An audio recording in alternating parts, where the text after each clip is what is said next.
Good evening, my friends. Now, I can't explain that picture. Don't ask me to. It's just a picture. It doesn't mean anything.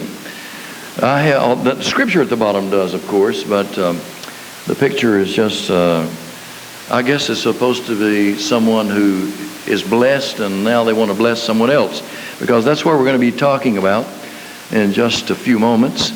Last week, I had a very blessed and full week. I'm talking about jam-packed full of all kinds of exciting activities. Not only the daily care of my mom, who has been in the hospital up until Friday and then was moved to rehab. And for those of you who weren't in my class this morning, so some have asked, she's dealing with an infection, second rounds of antibiotics, and if this doesn't clear it up, next Saturday they're going to decide whether or not to take that pacemaker out, and because the infection will go right to that thing, and so it's pretty serious, and she's pretty sick. But I know my mom is going to be okay. I'll tell you why, because she is a survivor.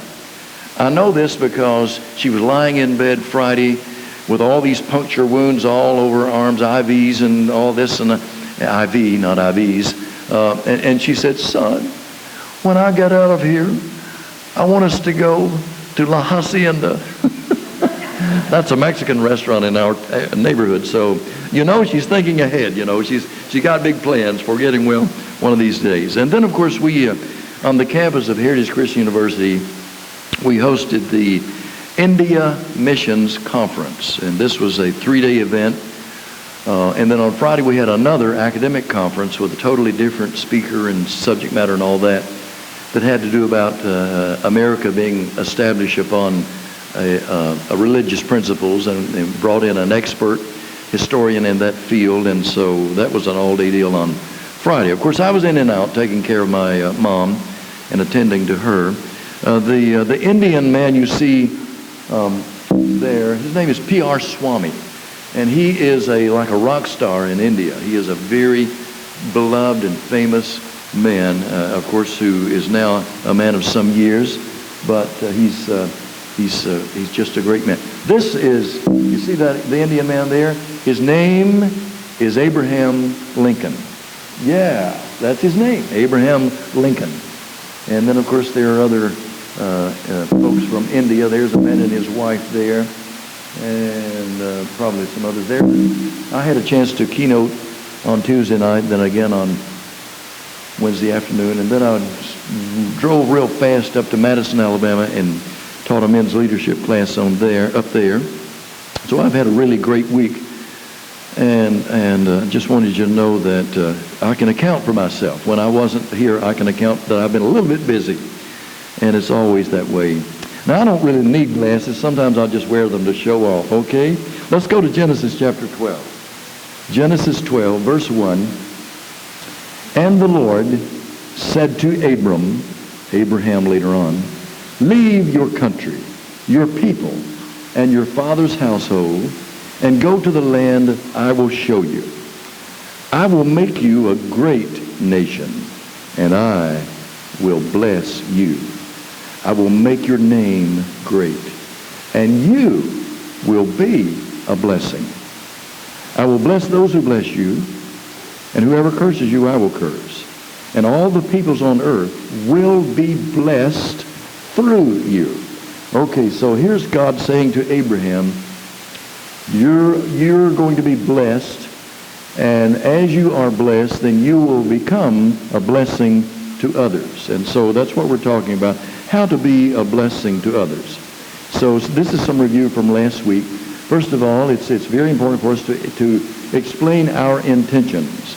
In other words, let people know where you're going and where you're leading them, and let them know what the so-called agenda is. Don't have a hidden agenda. Jesus is the perfect example always, and so in John chapter 14, the night before he's killed the next day, he says in verses 1 through 3, "I'm going away, and I'm going to prepare a place for you." He says, "Now don't let your heart be troubled, because where I am, you may be also." He said, "There's going to be plenty of room in my Father's house." And then he says, "One of these days, I'm going to come back and get you, and I'm going to take you to be with me forevermore. Now that's explaining the intentions of what's going on there. And that blesses people when they know you remove the cloud of uncertainty. And one of the things I think that probably creates a lot of stress in an organization or in an institution or even in a nation is for there to be this feeling of uncertainty, that it's like things are unsettled and we don't know what's going on. But we can bless people by letting them know what our intentions are. And then it's important for us to value the individuality of other people. In other words, let people be who they are. We talked about this last week. And don't expect people to be just exactly like we are.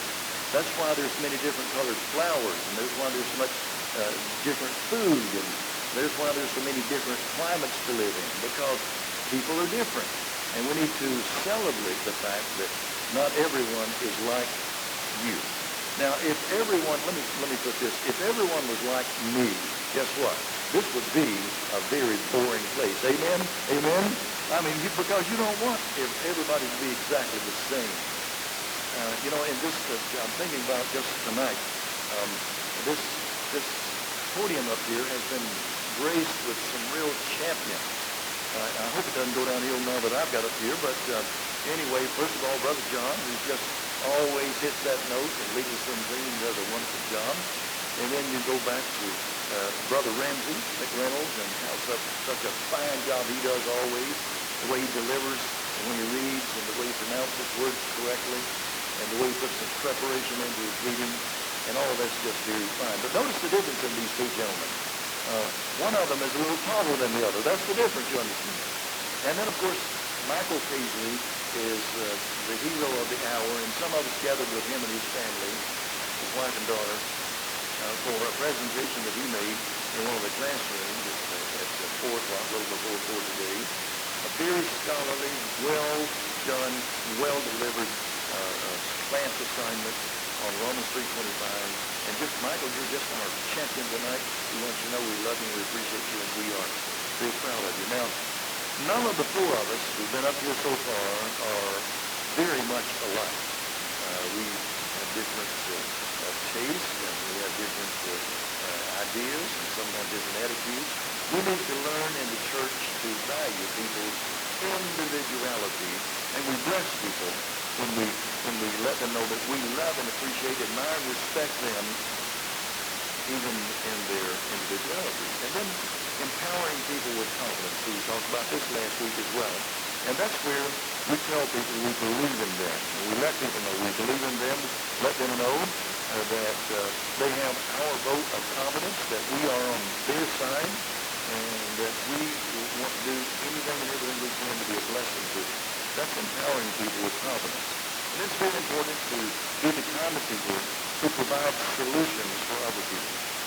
This is Philippians 2, verse 4. Not looking to your own interests, but each of you to the interest of the others. And so what that means is that we are always willing to make success easier for other people. We're willing to do whatever it takes to bless them.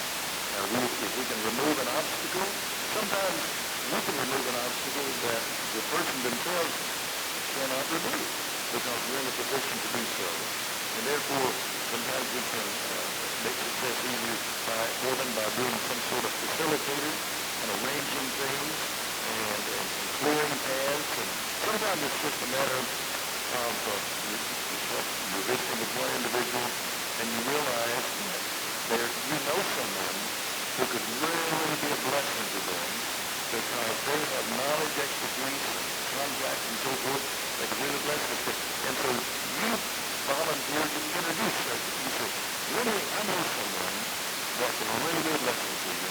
And let me see if I can't set up an introduction. And we do that because we want to put people together in order to facilitate success and make success easier for others. That's being a blessing.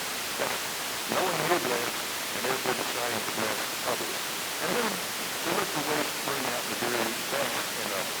1 Corinthians chapter 13, verses 4 through 8. Talk tonight the many ways in which we can be a blessing to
Sometime the next time harvest is coming out, but they were willing to record it as well.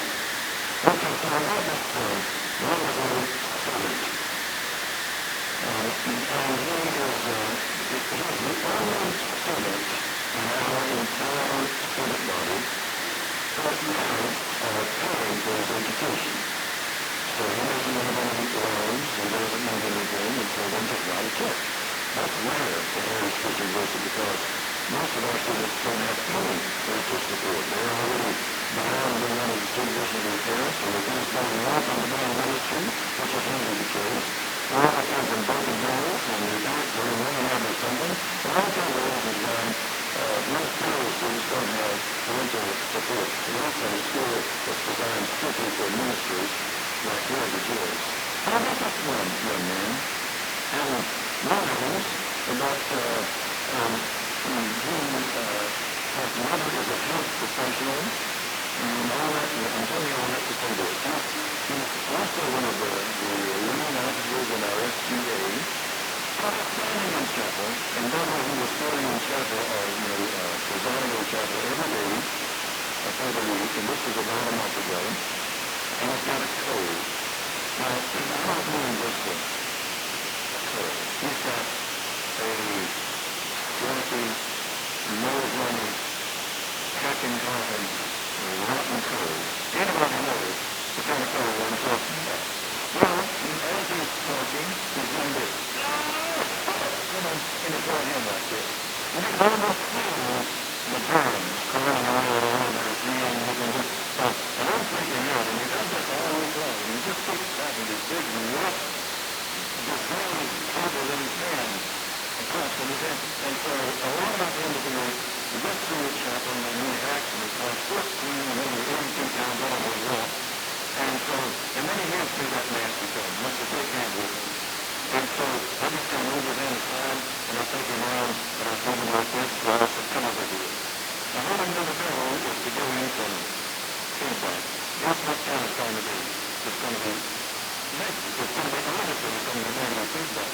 So I put it over the comic so nobody can hear what I'm saying to him. And I put my hand kind of on his shoulder, and kind of on his shoulder, and I lifted his ear, and I said, is this God that loves me? He said, yeah. And he goes and brings stuff in like this. And I said, but I'm going to talk to you like your son. I said, I'm going to talk to you like, okay? Okay. And I said, you've been talking those nasty, weird stuff. And he went, what? All the time. And then he didn't look back to find out that they were sure. Now, when people do nasty, it's no problem. I'm going to have a problem. I'm the problem. And so I said, stop talking in your life and then handling it with a shit. It's what you know, the next thing, I said, the last part of it. The last thing I think that's what's going to happen. This is what they're looking at. It's still not that close to me. And so I looked at it like, what's in the front of the river? And then I look at this thing off another part. So, and I did that for 20 years ago, maybe 7 times a year. Not the scenario of this church, and I don't want to get close to it. But at least, so after COVID, this thing was a bigger scenario. And so I went around several studies, and just kind of, and I would stay away from it because I think it's COVID.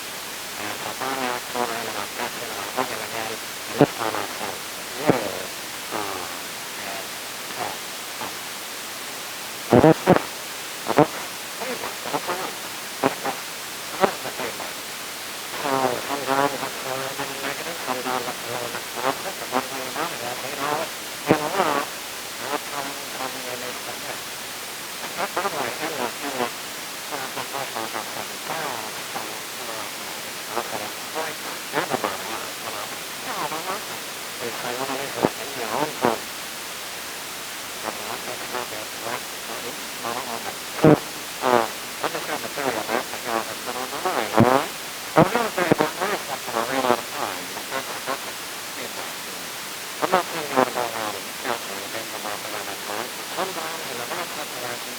and, you know, as a relationship, So that's something I read today. She can talk to me straight. You got me some feedback. And then it's very important for us to be explaining. I realize that this is an overused word. What a picture. And it's really beautiful. This is going to be the most transparent. Everyone is transparent. And all kind of secret relations politics. Because they do not end politics. We are authentic, genuine, children of God, Christians. Amen? And so Christians need to be the kind of people who are willing to be transparent. And I know sometimes I cut up and sometimes I make some humor from that that is so ridiculous that I know you know that I don't mean. And I'm just cutting up. But when we're being real and we're being serious, it's very important for us to be transparent. And bless people when we are transparent people. Matthew 5:37. He says this, Jesus says, all you need to say is simply yes or no. Anything beyond this comes from the evil one. In other words, if we start maybe kind of, adding to yes or no with confusing words and things like that. And, if someone asks you for something and you know you cannot say yes, try not to say, I'll think about it. Because that may have been hanging, thinking, well, at least you're thinking about it. But as you know, after you've thought about the right answer, it's still going to be no. It's better to say no quickly. I called a man one time to ask if he would serve on our board, and before I could finish the thing, he said, not on our board, just to teach one of our classes, it was an adjunct class situation. And he said, no. I said, well, okay. I'm sorry. He said, my plate is, my wagon is loaded. My plate is loaded. He said, I cannot take on one more thing. And you know what? I admire him for that. Because I'm too quick to say, if it's 6 months out, I'll say yes, I don't do anything. If you say, hey, Dennis, next September the 15th, or you want to go to a rodeo, I'll say, sign me up, Because it sounds like a great idea. In the last, what is it, the 1st of May or last of April. But around about September the 14th, I'm thinking, why did I say that? Why did I agree to that? Because there's no way I can do this. Or if I do, I'm going to be miserable because I've agreed to something. And so it's better to go ahead and say no if you know you can't say yes. That's being transparent. And so it's very important. Okay, the last point is simply this. The greatest way we can bless someone is by teaching them or pointing them to or helping them to understand what they need to know in order to have their sins forgiven. That is the greatest blessing that we have available to relay to another human being. And I realize this Michael, of course, is becoming educated and he knows the nuances of the English language and he's learning how to do research and all that. And he can help you dig deep in the Word because he's learning how to do it. He already knows how to do it. But when it comes to sharing or introducing the gospel to someone, there's so many ways in which you can get people started thinking about the Lord, thinking about their soul, thinking about their sin problem, thinking and realizing that Jesus is the solution to the problem, and helping them realize that life is short, death is sure, and judgment is, and eternity is forever. Judgment is certain. And so when we interact with other people, there are all kinds of ways in which we can plant the seeds that help them to become more soul conscious and to help them to be the kind of people who are looking for a solution to their sin problem. And then, of course, we can tell them more about the Savior and teach them, like the Scripture says in 1 Timothy 2:4, that God wants to save us. He desires that everyone be saved, and that if we will hear His gospel and believe it with all our hearts, repent of our sins, confess our faith in Jesus, and receive baptism for forgiveness of sin, that sin problem can be taken away. Taken away in the mind of God, because that's where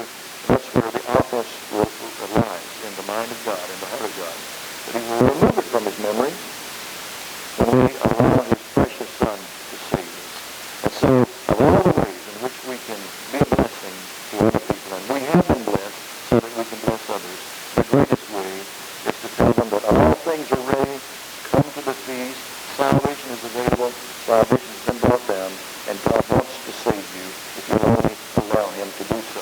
If you've not yet obeyed those commands you see on the screen, or if you are a Christian but you need the prayers of the church for whatever reason, or if there's some burden that you're carrying that you'd like to ask this church family to share with